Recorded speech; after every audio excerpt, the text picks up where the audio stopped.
Islamic धर्म गुरुओं की खिदमत में मैं एक अदना सा संत, अदना सा शांति दूत अपना गहरा दर्द बयां करना चाहता हूँ। ये बांग्लादेश में क्या हो रहा है,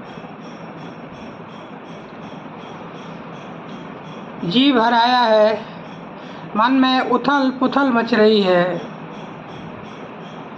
मेरी कहीं पहुँच नहीं है, मेरी सुनता भी कौन है। आपसे बहुत उम्मीद है क्योंकि आप बहुत पावरफुल हैं।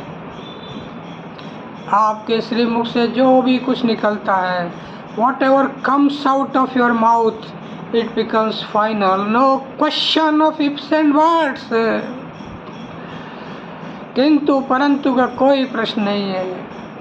मेरा हरगिज़ ये कहना नहीं है कि इस सब के लिए आप जिम्मेदार हैं। इसके लिए जिम्मेदार तो 1000 साल का इतिहास है। जहाँ भी हाथ डाला वहीं फतेह मिली। 1000 का हिंदुओं का इतिहास देख लो, आप ही फैसला कर लो।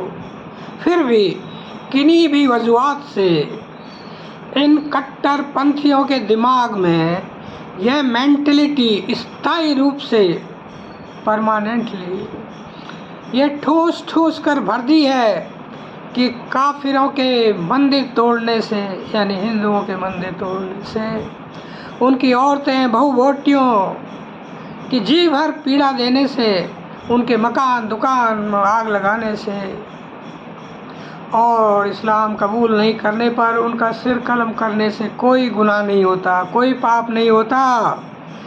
हम तो उन्हें पीड़ा पहुंचाकर सही रास्ता दिखा रहे हैं, ऐसा उनकी सोच है। दोजख तो काफिरों के लिए बना है और इन कट्टरपंथियों के लिए तो जन्नत बनी है।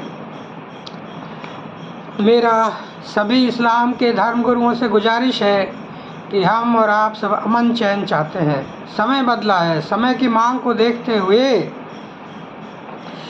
ये जो कट्टरपंथियों की मेंटलिटी है, इसको आप ही बदल सकते हैं। पुलिस नहीं बदल सकती और ये पुलिस का काम भी नहीं है, उनके बस की बात भी नहीं है। बलवा पैदा करने वाले जो फतवा जारी किए जाते हैं उन पर रोक लगवाओ। आपके मजहब में हो सकता है कि शैतान पर पत्थर फेंके जाते हैं, पर ये हिंदू लोग शैतान नहीं है। ये तो बेचारे कबूतर गाय जैसे बिल्कुल सीधे हैं। क्यों धर्म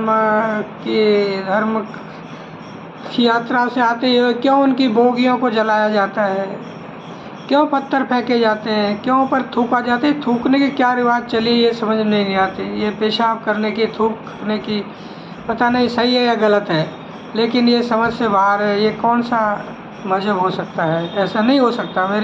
मेरे समझ से तो ऐसे कुरान से इसका कोई संबंध नहीं हो सकता। अजमेर का जो आपका दरगाह शरीफ है, उसमें केवल 2-4 सिपाहियों से माकूल इंतज़ाम हो जाता है। और क्यों अमरकंटक की यात्रा में बटालियन की बटियान लगाई जाती है, फिर भी कत्लेआम, फिर भी लोगों को मारा जाता है।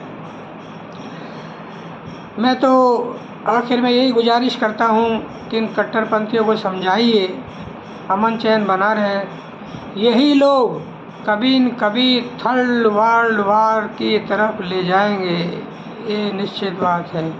इनको समझाइए, इस तरह के बलवा करने से कोई शबाब नहीं मिलता और प्रैक्टिकली देखा जाए तो इसके परिणाम बहुत गंभीर भी हो सकते हैं।